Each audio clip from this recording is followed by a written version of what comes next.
Hello and welcome to my show TikTok, where we talk about what makes successful people tick and what it took for them to pursue their passions, follow their dreams, and achieve their goals.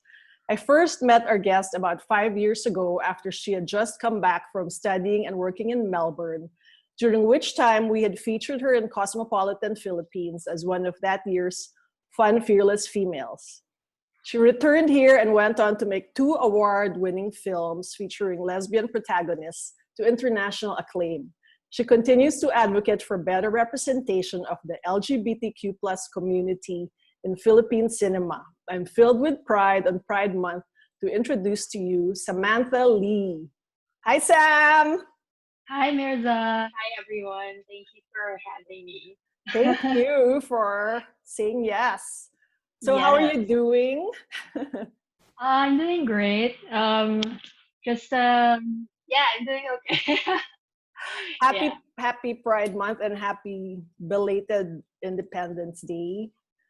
yes. Happy Although, Pride Month, how are you everyone. coping with Monday's sad news and these crazy, Yeah, crazy times? yeah. It definitely felt a lot like 30 days crammed into 24 hours. Like it was Right? exhausting. Parang 2020, what's next? Yeah, exactly. But there's a bright spark, your Netflix video series. Yes, it launched yesterday. So Yes, I love it. Was that congrats. self shot? Yes, it was self shot. So it was I guess everyone who was a part of it was the first time that we were doing something like that. So Right, it was a learning process for sure, especially for, someone like me who does that for a living. It was right, like a big adjustment going from maybe a crew of like 50 people to a crew of one, or one right. people on Zoom. So yeah, but you gotta keep learning and adapting, I Right. guess. Sorry, your audio is clearer when you're closer to the mic. So just Okay. lean forward. Okay, got it. And mga lockdown lessons natin. Yeah. So hopefully we're gonna see your films on Netflix soon. I mean, the Ellie Chu movie, it could have been a Sam Lee movie, Yeah, I right? know there's so much like similarities, like even in framing wise and shot wise. But yeah, hopefully, 'cause Billy and Emma is still Oops, Frozen. in 2020, There. so we can't do digital release yet. But hopefully in 2021, it's gonna Oh, be okay. Tagal on. naman. Yeah, when it's like festivals, it's usually 2 year a 2 year festival Okay, okay. circuit. But So it's true what you said about mass media and coming of age in the formative years. I remember looking back on my own experience, a huge part of the formation of who I am today came from all those John Hughes movies. I don't know if you're too yeah, young.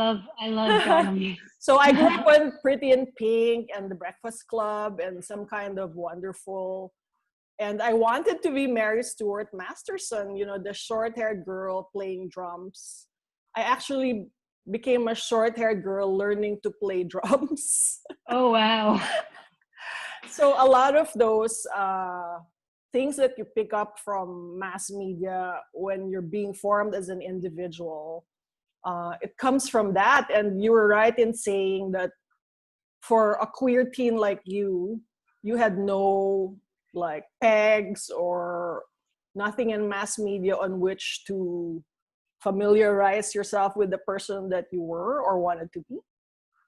Yeah, I mean, and that's why it's so interesting to see queer teens these days because they grew up with the internet. Like they grew Yes, up with social media, and then so their learning curve is, I guess, like a smaller curve because they're exposed to so much things, and it's like at the touch of their fingertips they can find someone that talks like them, dresses like them, looks like them. So it would be interesting to see um these how they turn teens out. grow up. Yeah, yeah, because yeah, because I mean, even like now, like I was kind of, we're kind of, my generation is kind of like in between. because we had the internet, but we had it like later on in life. And it's still, and back then the internet wasn't even that fast. Like we couldn't stream movies. Like it would probably take 1 week to download like a full um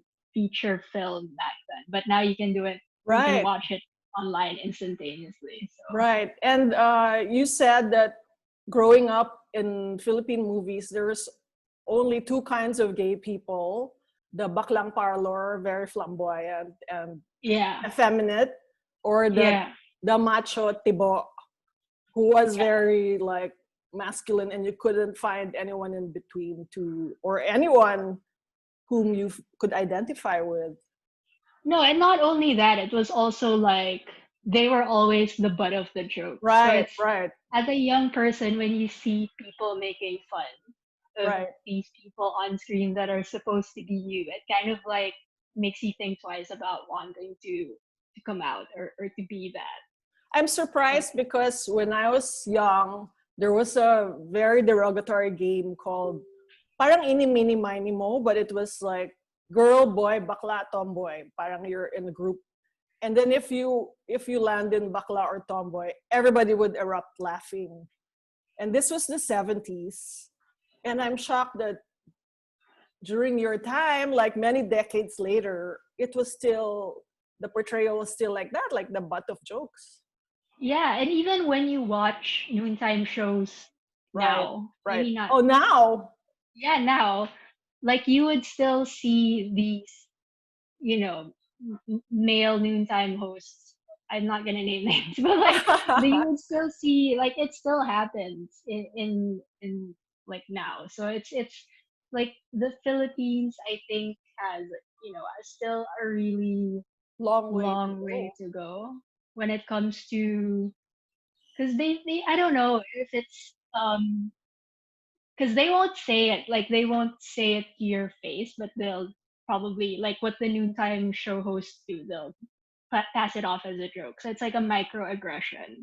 It's Right, not like explicit, but it's still there. right. And I don't know, I don't know when that's gonna change, I think. We don't know, but thanks to the efforts of someone like you, hopefully sooner than later. So you went to a Catholic all-girls school where you said you had classes on morality, Yeah, yeah. and you were afraid that you wouldn't enter heaven because of what you were taught.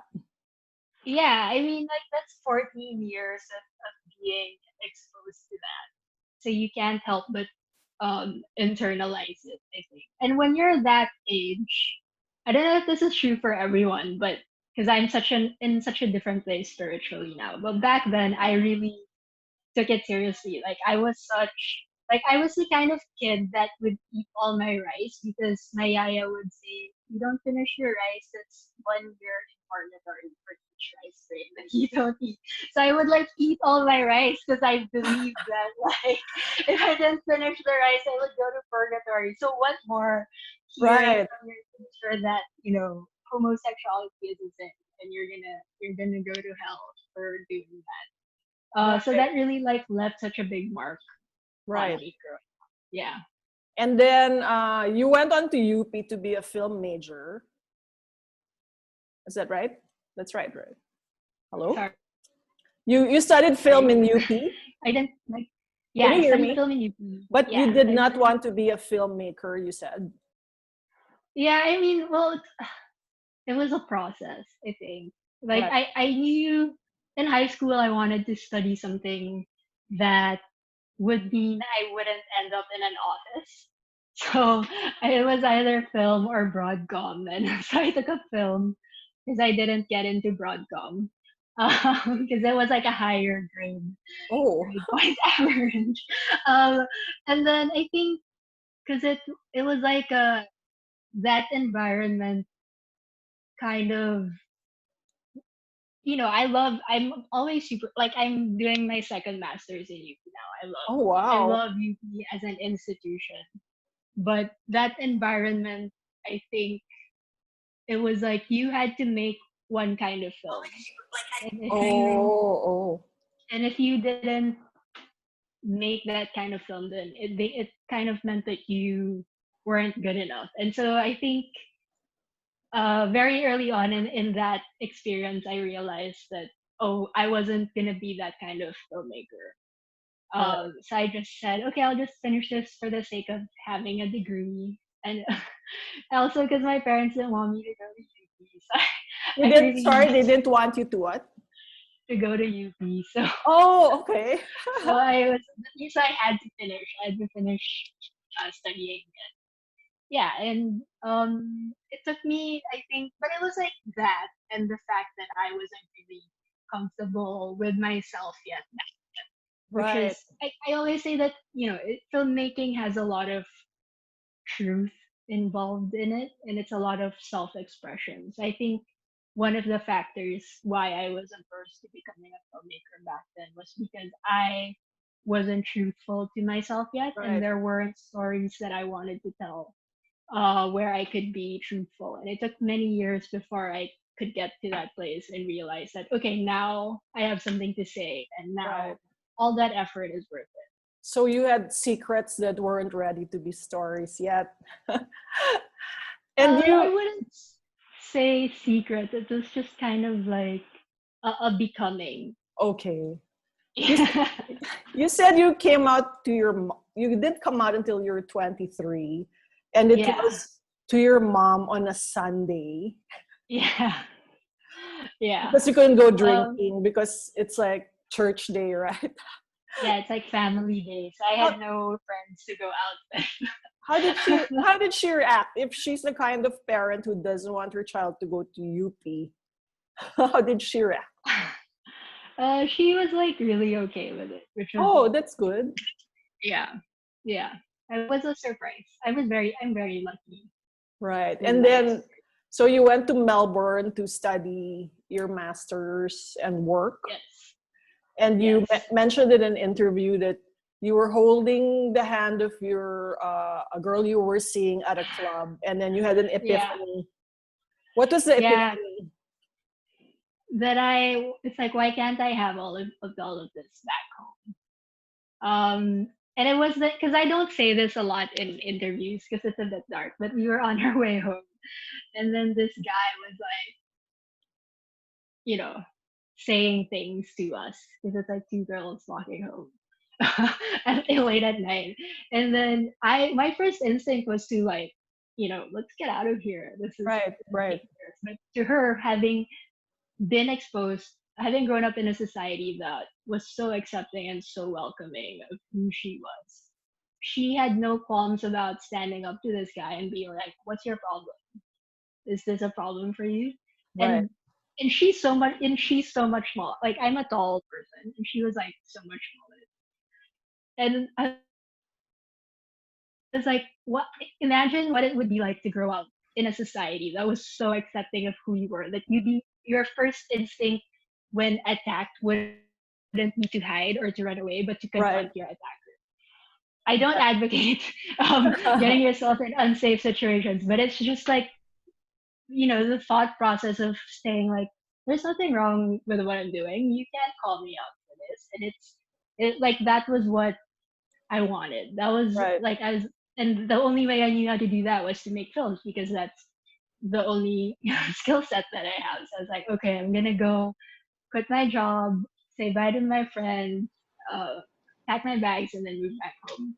And like 12, no, so I moved back September. So 14 months later, I my first film came out, Mahabuba. Right. You Yeah, said you needed to make the films that you needed to watch when you were growing up. yeah, and it wasn't like because there are a lot of LGBTQ plus films, but they were always like super dark and Right. they didn't end well. Right. um, yeah, I mean, someone always ends up getting raped or Right. killed, I looked up beat the up. history of some lesbian films, and I think I don't know if it's the earliest, but Ang T-Bird at Ako with Nora and Yes, Vilma. And that didn't end well. Right. It always portrayed lesbianism as something you needed to overcome. Yeah, and this actually has a historical precedent because in the States they have something called the Hays Code, which basically means the Hays Code, Oh, okay. which basically means that you can show gay people on film, but you have to punish them for being gay. So that was in the US, like I think until the 40s or something. But I mean, the tradition still held true for a really long time in the Philippines. That you know, gay people have to be punished for being gay. Wow. Or they're converted in the end. Yeah, or they're made straight. So I wanted to make a film that made young people want to be gay. That's why, I for Bahabukas, like I asked all my designer friends if I could borrow clothes. It was Right. Factory for Hire, Brown Bricks, Randall's, and all these other local brands lent us clothes so that the characters would dress the way me and my friends would dress up when we go out, and that was something that was really important to show something that was aspirational or something to look forward to for young people when they were watching that film. Right. So you wanted to make it cool. And Yeah, you cool, said pretty. your advocacy at that time was to get a major actress to kiss a girl on Yeah, screen. Can yeah. you tell I us more wanted to about get, it? because I mean, I in my second film I cast queer women to play the queer roles, and that's also something that I am passionate about. But for my first film, I wanted as much people as possible to see it, and I wanted as much people as possible to talk about it. And in the Philippines, the way to get that done is to get a big famous actress to Right. play a lesbian role. And I was lucky enough to have been friends with Jasmine, who Right. said yes. Um, and that was something that was so important for me because this was someone who had endorsements and billboards on EDSA, Right. Right. and for her to not have only have said yes, but for her to have advocated so well for the community when we're in interviews or when she would post on social media. That was something that was really important. Right. And were you happy with the outcome? You said that, of course, I guess it went on to 30 festivals, right? Was it shown I don't remember a in lot. 30 It was a festivals? A lot. lot, right? Yeah. But you said you also got a lot of criticism about the movie, about how you depicted the characters. Yeah, I think and it's understandable. I'm the kind of person that even if it sucks to read all these things about something you worked so hard on, I'm the kind of person that reads through the criticisms, and if they're valid, I'll take them on, which is what I did for my second film. But I think um yeah. I mean, it was my first film, and I don't think anyone is ever truly like Right. happy with whatever they come out with the first time they make anything. But I don't know. But It was a good learning you experience. took the criticism to heart and you channeled it all in your second film. Yeah, of course. I mean, one of the criticisms was that it was okay. Here's the problem: is that not a lot of queer content gets made in the Philippines, and whenever someone makes something queer, all the expectations and aspirations and wants of the people get put onto that one thing to carry because that's all they'll probably have for that year or for that 6 months, Right. which is understandable. But so one of the criticisms was that my film was too bourgeois Oh, or okay. bourgeois, which is fine because it's autobiographical, and Right. I And would it's have rather told my truth than to have portrayed something I'm not well versed about and have right. portrayed it so inauthentically. But I took that criticism to heart. I was like, yeah, you're right. It can't all exist in this bubble. And so for Billy and Emma, I made the conscious effort to do my research and to immerse myself in a different world so that I would be able to tell a story from something that's outside my bubble or something that's I'm not used to or know nothing about. Right. What were some of the results of the reactions to both films that have given you fulfillment? You said that a tita approached you and said, baka bukas helped her daughter come out to her. Yeah, that's my favorite, when people who aren't my target market come up to me and say I've seen it. I get so surprised because that means, yay, like I'm talking to someone that's not part of my echo chamber, and that's something that's always nice to hear, and to hear, because like what I said, I wanted to make films that made younger people be more comfortable with who they are. And when I get messages like that, or when I get feedback like that from people, it makes me feel like, okay, like all those sleepless nights and periods where I wouldn't see my friends and all that stress was worth it, because at least I was able to make an impact on someone's life. And you mentioned also even the approval of your 94-year-old Lola. Yeah. Yeah. Yeah. Did she 'Cause she was actually just, watch the whole movie? yeah, she watched it Oh, in and what did she Florida, say? I think. Oh Oh, yeah, she went to the cinema surprise. pa. Yeah, it was big screen pa. Yeah.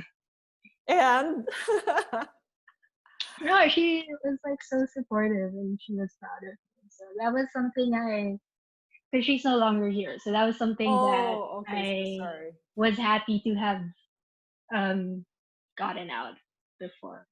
Right. She actually passed. I was in Vancouver for a festival where we won, and that Oh, was the day that she passed. So it was like bittersweet. wow. At least in her lifetime, she saw some kind of change, right?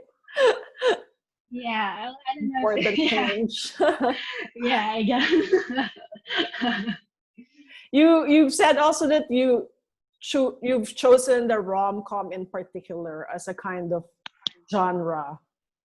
And is this something that is not like UP Film School approved or something? Yeah, yeah. Well, I mean, I kind of ended up getting there, because in my rom-coms still have social aspects to them, which is what they taught us. But well, my next film isn't a rom-com. It is. It's still very me, but it's not a rom-com. But yeah, I mean, I like it as a genre because it doesn't put people off. Like everyone is Right, down to watch a rom-com, right, and it's a good way to kind of sneak in your little bits of activism because right. they're not really expecting it. That's why you've Yeah. called it a Trojan horse, Yes, right? a Trojan horse. So people Let me are sneak in my thoughts about reproductive health in this thing that right, we're or your watching. slight pro-choice Pro-choice, yeah, message. yeah. Right. But you also, this is something very interesting that I discovered. You also touched on how films, the kind of films you make, also helps for the safety of people in the LGBTQ community. You've said that if media continues to show that there are all kinds of gay people, then the Philippines would be a safer place to live in. Yeah, I mean, it's not just my films; it's every queer film that gets put out there. I think that I use this example all the time. But if people see, a queer person that's fully formed and has a backstory and um, has their own set of problems in something like Provinciano every day of the week, then they see that we're just like them, and Right, that if we're just like them, why can't we have and enjoy the same rights that everyone else has? And this is right, also what I tell my friends from high school who may not understand why I have to be so outspoken about this. It's because, okay, guys, we're here at your bachelorette party, and did it even dawn on you that I may not have this experience. Like you may not be able to throw me a bachelorette party because I Right. can't get married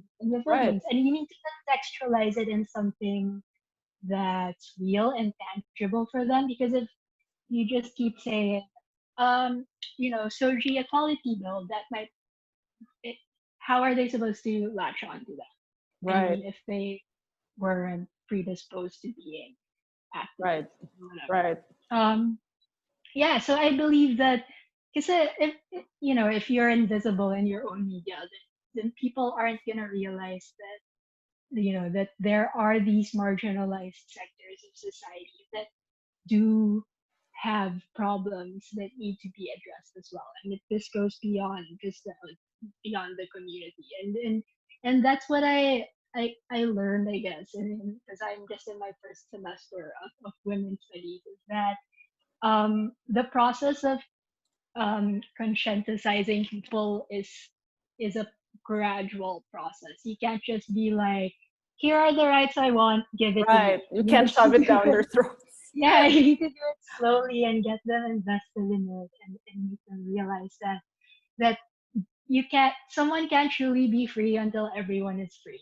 And that's why also, like, me and my friend DJ and everyone else, like, we are so outspoken about everything that's happening in society Right. today, because we can't just care about one thing. We need to care about all these other things, because all our personalities and our identities intersect in all these different ways. Right. And I feel so much pride and admiration for, in particular, the two of you. You really never stop putting the message out there and really showing how you live your lives. Like, uh, intentional or not, even your romantic reality has been kind of like out there in not just social media, but media, right? What's that like? Yeah. I don't know. Like maybe on I one mean, hand, it's a good thing because they can see, yeah. oh, hey, she's a person pala too. Yeah, yeah. I Right? mean, it's always like a choice, right? And we get into relationships with, you need to have, I always have to have that discussion, like, because I said Oops, you're frozen. life, and Oh, it's weird if I'm not open about this one thing. right. um and like, I think because there is still such a lack of representation in media, then we have to make up for it in other ways. And for me, that's putting my life out there and being proud, and living my life out loud on social media. Because if I don't do it there, then where am I gonna do it? um yeah, I don't know, it's a double-edged sword. Double-edged sword. um yeah, I mean, I think if I met someone who would be like, oh, I'm not comfortable, because I've been down that road before. I've dated Right, people who was, you can't tell anyone about this right. because I can't come out yet or whatever. I was okay with it when I was younger, but now I think it's something that would probably be a deal breaker. I don't know. It depends. We'll cross that bridge when we get there. Yeah, but it's so important because, like, I have friends who have children, and one of my friends, her daughter, who knows me, because I love kids. I'm always like, you know, um, playing with my friends' kids. One of them asked my friend, like, "Oh, what does being gay mean? Or what does being a lesbian mean?" And my friend was like, "Oh, Tita Sam. Like, this is Tita Sam, and this is her girlfriend." So it helped, like, the kid understand, which really makes me super happy that at least my Instagram does that for people.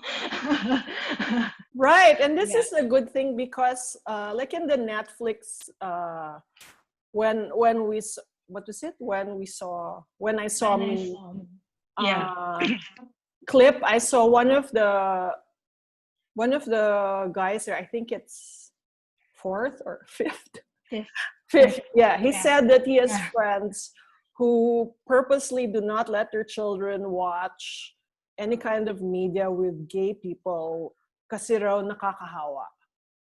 Yeah. Which is so And shocking that's to me why because it's 2020. we have such a long, long, long way to go. Which is why, that's before this whole thing with COVID happened. So I'm doing my master's in women's studies in UP, Right. and one women's and gender studies in UP.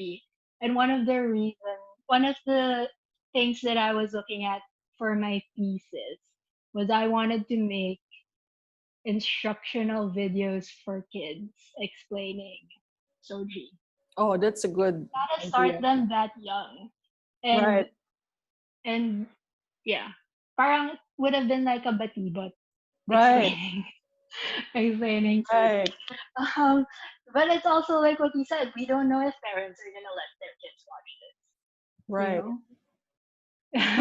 Okay, we have a lot of work to do. Yeah. But I'm glad too that because you're so confident in who you are and all facets of it, it attracts advertising actually, and you are sort of like an endorser for so many brands as if it's immaterial, right? What kind of Well, orientation we're you have. I'm very lucky. I'm very lucky that I get to work with these brands, and yeah, I mean it's like more than, yeah, at the end of the day, you're right. I mean it is something, to say that, I work with all these big international brands, because it's kind of like, a stamp of approval, I guess, for that being gay is okay. Yeah. I wish local brands would catch up. Right. Yet Yeah. on the other hand, I remember we were in London together. Was that a year ago or 2 years ago? Yeah, last March. Just a A year year ago. ago, and we were Yeah. there for the Dove Windows Global event, which celebrated the diversity of women's beauty. And you addressed the panel and asked them about the difficulties of being a female and queer filmmaker like yourself when you pitch your work Yeah. and push your perspective to advertising executives, and you always get a big but why, right? That was Yeah. a Why? year ago. Has the advertising industry, I can't refer to the whole industry, but in your experience, have things kind of changed since then? Because lots of things have happened since a year later. Yeah. I think, once again, like I'm so lucky, and so privileged. I I do a lot of different things. So like advertising isn't my one thing, or Okay. films aren't my one thing. This is why I advocate for following your dreams while having a day job, because if you have an advocacy, or if you have something that you believe in, and you have a set of non-negotiables, then having that sense of security puts you in a position where you can say no. So Right. when a project is handed to me and I don't agree with the way women or the LGBTQ plus community is represented in that ad, You can walk I can away. say, yeah, I can say no. The same with films, or like with the people that I work with, and yeah, and it's that's why I can say, wait, to answer your question, like I've worked with agencies and clients who have understood where I'm coming from and what Right. I'm trying to do. But that's only because I can say no to those who don't. Right. What Yeah. are some of the things, if you care to share, that you've had to say no to, or Well, instances of the portrayal of women, for example? well, the last project I worked on before COVID was for March. Was last March. Okay. What happened? Just And come closer to the screen there. yeah, There, perfect audio. yeah. And it was a Women's Month ad for Shell. Um, and I don't know if I can talk about it because the other half didn't get released. Okay. But it was a great collaborative experience. I think I was also the first female director they've had in a while. So it What? was in a yeah. The first Um, female? not ever in a while, Okay. but Oh, it in a was while. like Oh, wow. in a Okay. while. And it was great because like I would say things like, "Oh, maybe let's do this" or whatever. Like I was able to push for the casting to have women of different skin tones. Different, It's just like sorry. little thing, different skin tones. Oh, wow. It, like so, it's not. It's just those little things that I Yeah. consider big wins, especially if you're familiar with how advertising Yes, works. of course. Um, yeah, and so I take my small wins when I can. Right. So it's stuff like that I'm that makes both me feel shocked and happy. glad that you have to push for different skin tones in No, 2020. it was like a But I'm conscious because glad. I'm sure not everyone thinks about this. I'm Right. lucky enough to have had a couple of years doing work with you guys like in fashion. So I know I come also from this sensibility where it's like I'm super to talk when it comes to clothes. I'm super to Yes. talk when it comes to makeup and to hair. And so casting would be something I'd be super Right. For like to talk inclusion. in. Yeah, and I'm sure they would have done. I'm sure they probably would have done it anyway. But it was something that I consciously brought up in the table. Like, hey, we need to make sure that this happens in this Right. way. I wish I could talk about our other project because that's more exciting, but it's not here. All right. The other project was about redefining the narrative of what strong women look Oh, okay. like. It makes me sad because it was to be released now, That's very but exciting. yeah, Right. yeah, Hopefully, local brands will really take the cue from the big brands. I mean, now we can see that the bigger brands are responding to the world. Like in this time of the pandemic, like yeah, fashion houses are responding, or in this time of Black Lives Matter, you see big brands really trying to be more sensitive or to even champion causes. And then you have Netflix, which is doing this for Pride Month. What are some of yeah. the other changes you're hoping that will kind of also happen here? Well, I hope that this change applies to more than a surface level. Like I understand that these are something that women's empowerment may be seen by brands as something that's a trend, Right, or LGBTQ plus rights may be seen as brands as something that's a trend. I hope they see that it is not, and it is something that needs to be fought for continuously and not just this season. Um, and I hope that brands and people are more intentional with their choices. So right, it's not enough to say we're making a video for Women's Month or we're making a video for Pride, but you have to look at who you're asking to direct that video or to tell that story. right. Because if you're making a Women's Month video that's directed by a man, then I'm gonna doubt how Sincere you are. genuine and authentic you are about your intention. Um, yeah. Right. So they have to go beyond nakikiuso lang. Walk the talk. Yes. If you want to say women should be given more opportunities or women can do things just as well as men do, then make it apply it to your own projects to what you're doing. Right. And this is something you apply in your own projects, right? You make sure that you have an all-female crew I try to get as much as possible. females and gay and LGBTQ Okay. plus people for my crew. Yeah, because I think that and I'm a byproduct of all the women that came before me. It's just something I really think I had a chance to think about this month. I wouldn't be here if women didn't do the work. Right. Women before me didn't do the work, right? And so it's just like a way of kind of saying, of sharing the slice of the pie or whatever, sharing my seat at the table. I mean, we are already like othered so much times that Right.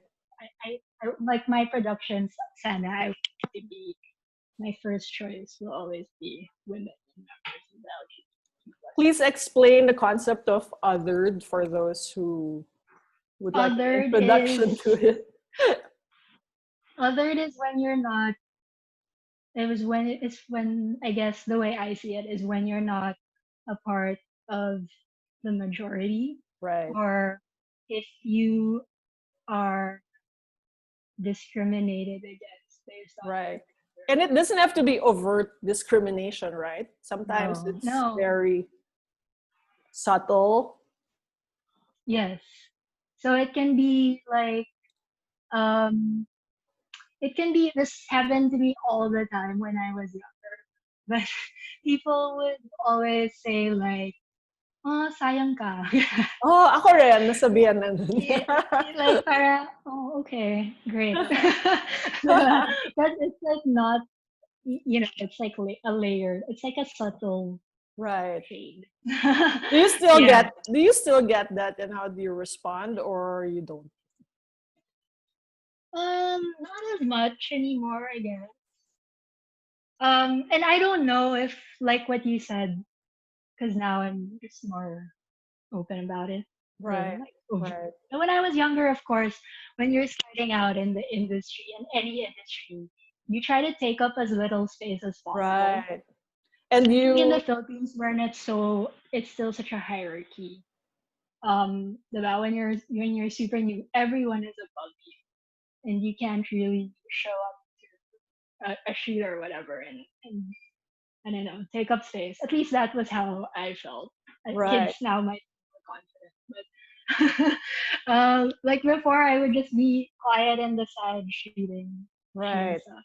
Really, I posted on my Facebook wall a few hours ago. I found footage of you talking to Amanda de Cadenet in London, oh, and where you told yeah, her that sometimes you're still apologetic about taking up space, and you still have an internal yeah, struggle.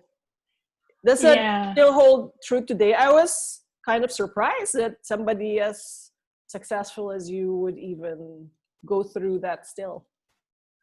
I think that was my 2019 song. Oh, I think now, well, it's also I don't know. Have we really lived through 2020 enough to say? I think um I think no, not I think I don't know. and what's I your don't know. advice for people who still are afraid to take up space or don't even dare get a seat at the table? Um Because it's my easier, advice. sometimes it's easier not to, but what happens? What is the long term implication of not fighting for your seat? Um this is such a tough question. I don't know. Or Um maybe in your own experience, why have you braved, your fears, well, I mean, it's so I was talking to spoken up? think I was talking to Jazz Reyes about this last night. Where it would be so much easier if we just kept quiet. Right? Because it would be a less stressful life. Right. Um, but it just because I think you either have two choices. If you shrink and you don't take up space and you're comfortable, or you try to take up space and and go against the grain, and it's uncomfortable and it's scary. But at the end of the day, I always see myself as the only person I'd be accountable to. So Right. whenever I make a decision, it's always my thought process is always, would I be okay with myself if I do this? And for me, I would rather do something and and I'd rather go through something and you go through all that stress and all that pressure. And to say myself, yay, like you did it, rather than live my life not knowing if I could have done. Right. So I don't know. I I think don't know. I think that's a good way to Because put it. there's definitely a lot of things I wish I would have done in my 20s. So I wasn't always this person. But I don't know. Related to that, related to being accountable only to yourself. We have a question from my sister in New York. Oh, good morning. Shakira, my It's so sister, early. who is a LGBTQ plus Yes, we met advocate in New and York. writer too. She says, did you expect that your international exposure would give you a significant role as one of the few queer filmmakers of color? So I wasn't aware about this whole POC thing until There. uh 2017.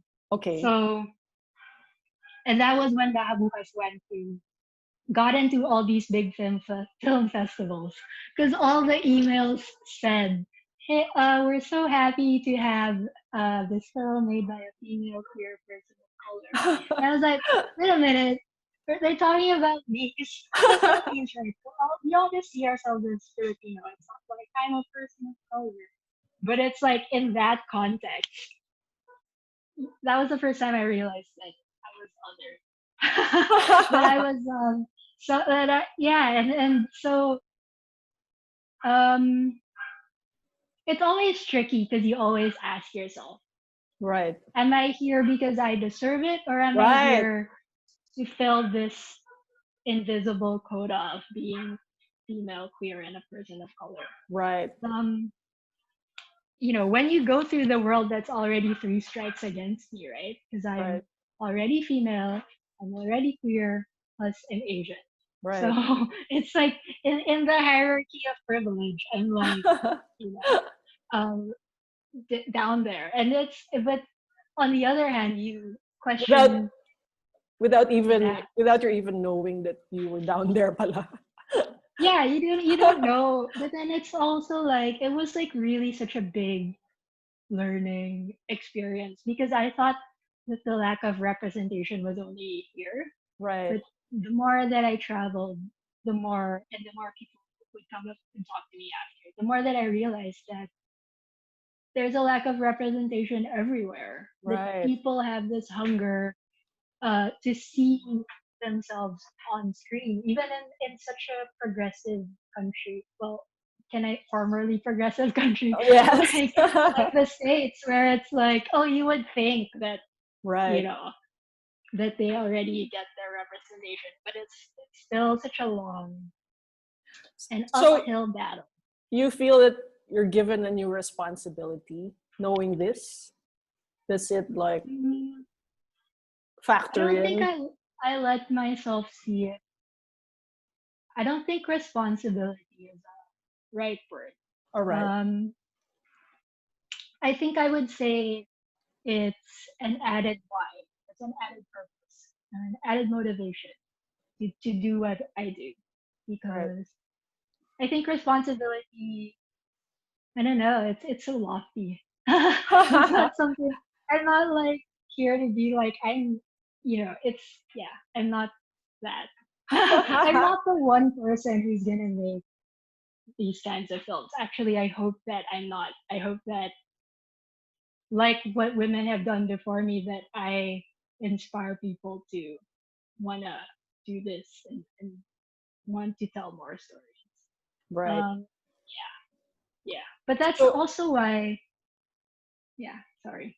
go ahead. Go ahead. That's also why.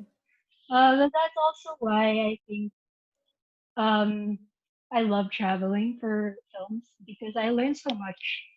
I've learned things that I wouldn't have learned if I just stayed here about being gay or about Right. being queer in the world. Right.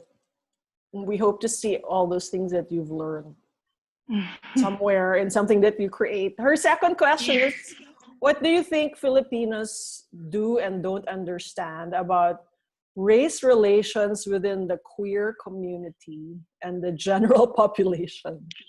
Wow, So have so pang beauty con. layered and complex.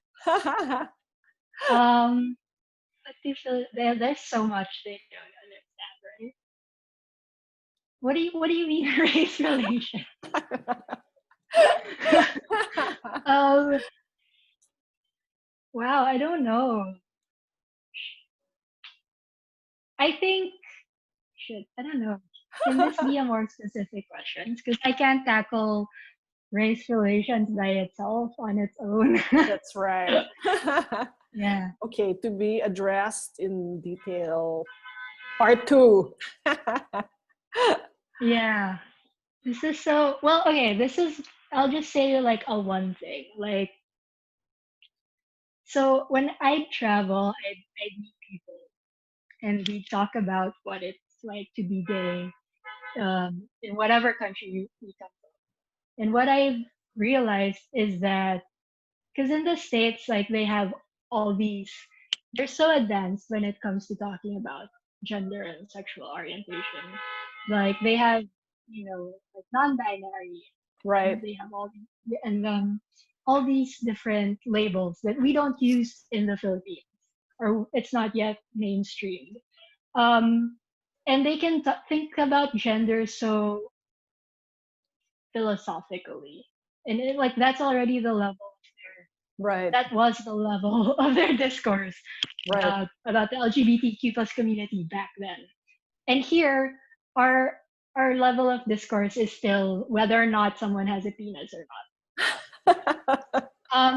And it's so different. I feel like we are like infants in right, where we are in our right, discourse, and they're already fully formed adults with existential crisis when it comes to thinking about the LGBTQ plus community. And here we're just slowly crawling and trying to explain all these different terms, or I'm trying to explain to people why right, it's not right to say I'm boggy. It's still right, bad. It's still so surface and so right, physical. Versus with them, it's so existential already, and that's something right. that really fascinates me I think about where they're at. I think last week during our family chat, I called my sister Poggy, and then she said, "I don't want to be Poggy." I'm like, okay, I'm Yeah, sorry. so where's our I'm so sorry. Because Shakira? I get where you're coming from. I told Kia, I like your hair. So handsome. She's like, I don't want to be handsome. See, we have the same problem.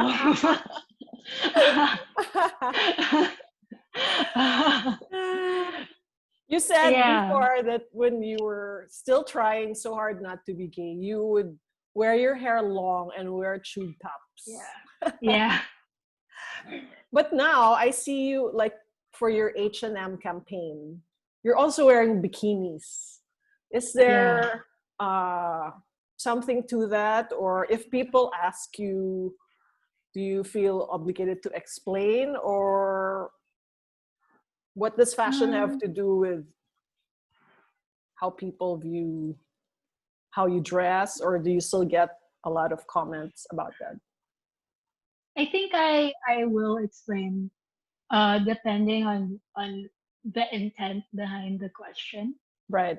But it's because I identify as queer, and not a lot of people do this. But I identify as queer, not lesbian. Or maybe you can Um, explain queer as well while you're at it. so queer can mean many things to many people, and it was originally a derogatory term used against the community, but more recently, younger members of the LGBTQ plus community have reclaimed the word. Um, and for me, what I love about the word queer is that it's so undefined, and it can mean absolutely anything. It's basically means not anything that's not straight. Um, and being that I'm queer, and I only started identifying as that in 2017. The same Okay. time I found out I was a POC, A like a what? person, Sorry. Oh a yeah. person of color. It was the same process. And I think, um, what I love about it is that I can I love being undefined or fluid. Right. Um, so I love being androgynous or playing around with these gender binaries and or what people see as traditionally masculine or traditionally feminine. And I think, fashion is one of the ways um, I can express that. Yeah. That's a I good. mean, Yeah. I work out so much. I love my Right. body and I love working out. So it's not something I would ever try to like hide Yeah. or not show, I think. Right. Yeah. What's your advice for? It takes a lot of courage in this country to just not care what people will think because we're so conditioned to care, right? Anong sasabihin ng mga tao, right? From the time Yeah. we were born, don't do this, don't wear that color, blah blah blah blah blah. What's your advice so that people will be brave enough to not care so much what people will think? I think my advice would be to like take your time. Okay. I don't think people say this enough. It's like, well, every time like someone asks me, "Oh, I'm gay, but no one knows. How should I come out?" I'm always like, "Well, have you really thought about have you really lived with yourself first, or have you given yourself the time to get to know yourself and to be comfortable with who you are?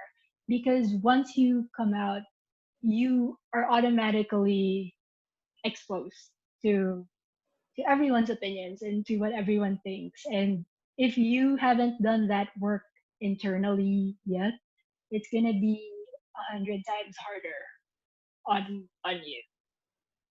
Um, yeah, and I think this also is the same answer to your question about taking up space. Is that at the end of the day, you're only accountable to yourself.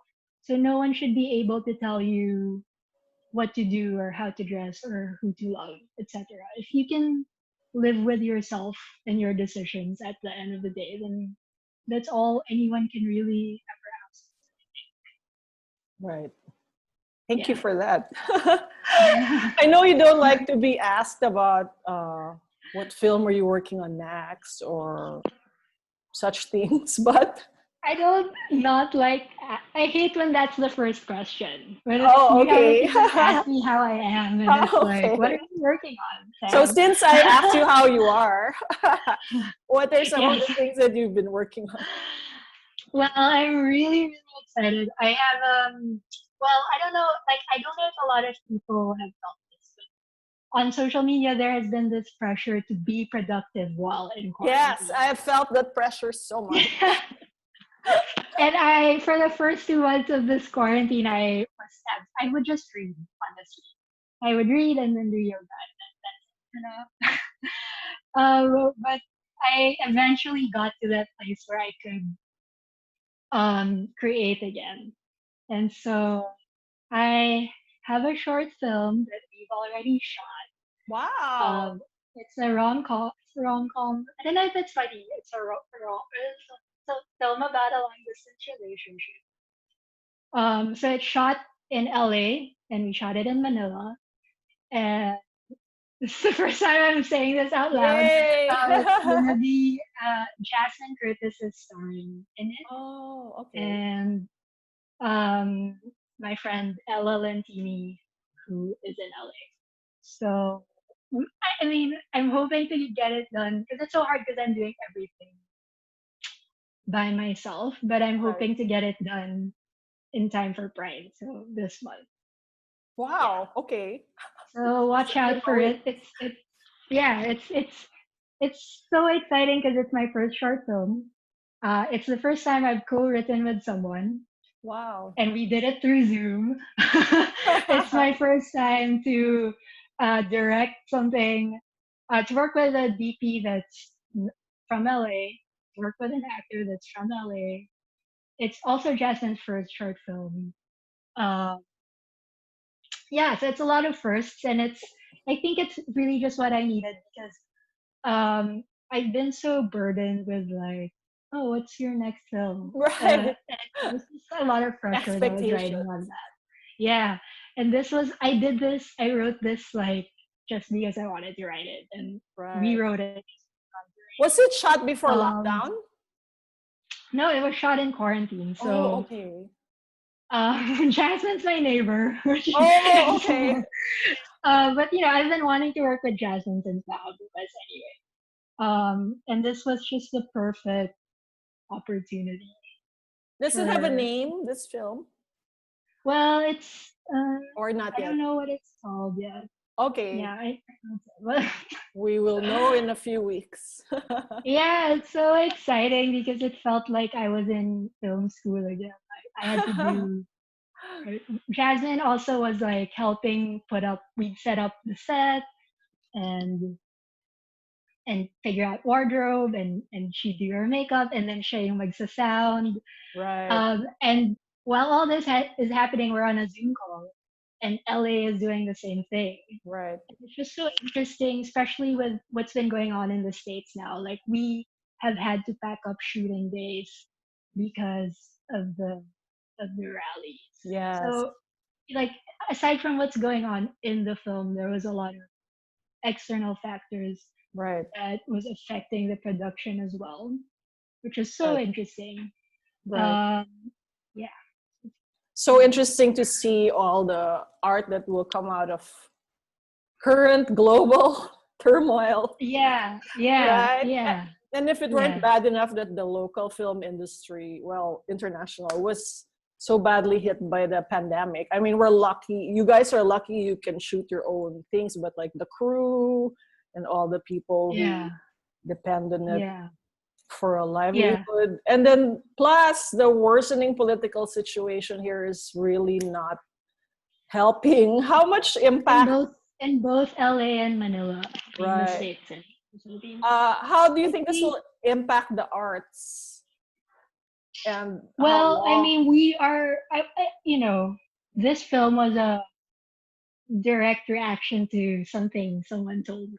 Oh, Because basically they said that like, oh, we're not gonna be making films anytime soon. And right, then right. I said, no, I'm gonna prove you wrong.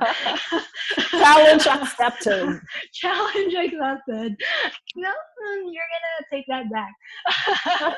um, Watch me. yeah, and like right now, my friend JK Anicoche, he's the head of Virgin Lab Fest, and they had to migrate that entire thing online, and they've been doing so well. And it's just I think a matter of being flexible and adaptable. Um, it's funny because I was like on all fours setting up wires or something, Right. and then Jasmine was like, Direk, buti okay ka lang na ginagawa yan. And I said, well, No who else choice. is who's gonna do that? And who else is gonna do it? So I think now is really the time to explore. I was always the kind of person was inspired by limitations. I'm always super inspired by things, by boxes and boundaries. So I think now is the perfect time for everyone to explore what creativity means Right, within boundaries. And now is also the time for everyone to just let go of their egos right, and just go back to what it means to practice, to the essence of whatever medium right, they're in is. And for me, filmmaking, I always say this, like filmmaking isn't about what cameras you have or what kind of equipment or money you have. It's always about the story that you want to tell. And as long as you have a story or something that you want to say, then you're gonna find a way to express that. right. You And know? what about uh kind of like how our freedoms are being curtailed, especially the freedom of expression. How has this figured in your thoughts, especially since Monday's announcement? It's definitely scary. Right. I was, well, I still am, I guess. I'm taking a writing workshop with Sir Ricky Lee, and he lived through this already. He he went to jail because Yes. of speaking out against government. And I was reading this book about Bernal, and he also Right. um, got in trouble for making films that speak that speak out against the government. And I think I never thought I would have to live through this in my lifetime, but we're Yes. living through it. Right. Especially because it only happened one generation ago, Right. and it's happening again. Right. Um, and so it's again, it goes back to just what you can live with. Like, would I be able? Because my actually, this is why it's taking so long to write my third film. It's because it is kind of that Oh, subject okay. Right. See, we can't even matter. say it. So I wouldn't put myself in trouble unless I had to. But I had to ask myself, like, would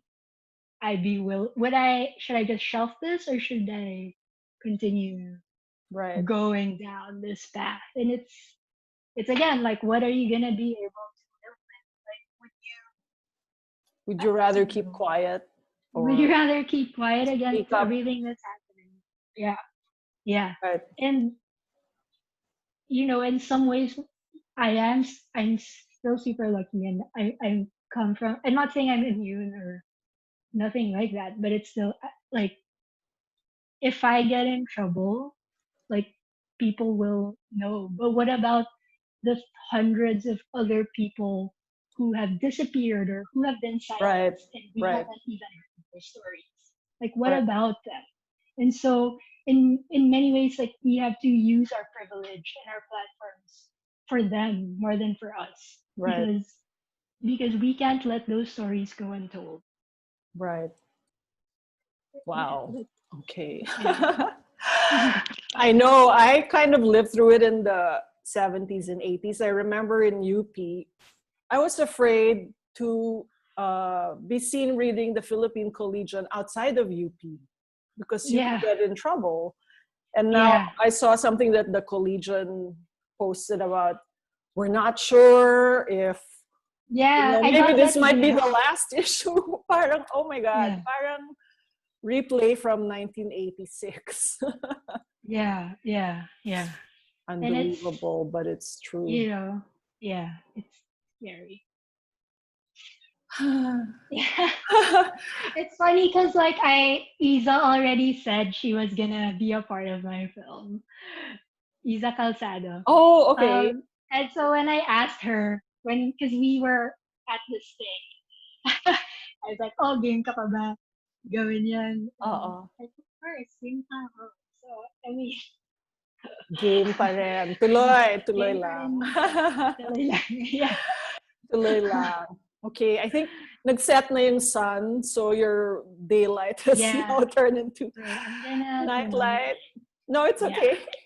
I was just gonna say thank you so much, Sam, for Oh, thank you. giving the LGBTQ plus and really all of you the courage to claim the right to be yourselves and express who we are and to no longer be afraid to take up space. And through your films And and their be accountable to representation, yourself. yes, be accountable only to Yeah. yourself. Really, Yeah. for helping people recognize themselves in your films and giving them, as you so beautifully captured it in your Facebook post, the warm hug they so badly need, the feeling of coming home, and proof that it's okay to be yourself, no matter how different the world has made you feel. Thank you so much, Thank Sam. you. Thank you, Mirza. Thank you, Have a and we're good looking rest of your day. forward to that movie. Yes, Who's yes, please watch saying out for it don't this know month. yet? It's just gonna be on the internet because we don't All have right. movie houses. Yeah. Thank Okay. you. Bye. Thank you. Bye. Thank you, everyone. This has been TikTok, and I'll see you on Friday. Bye.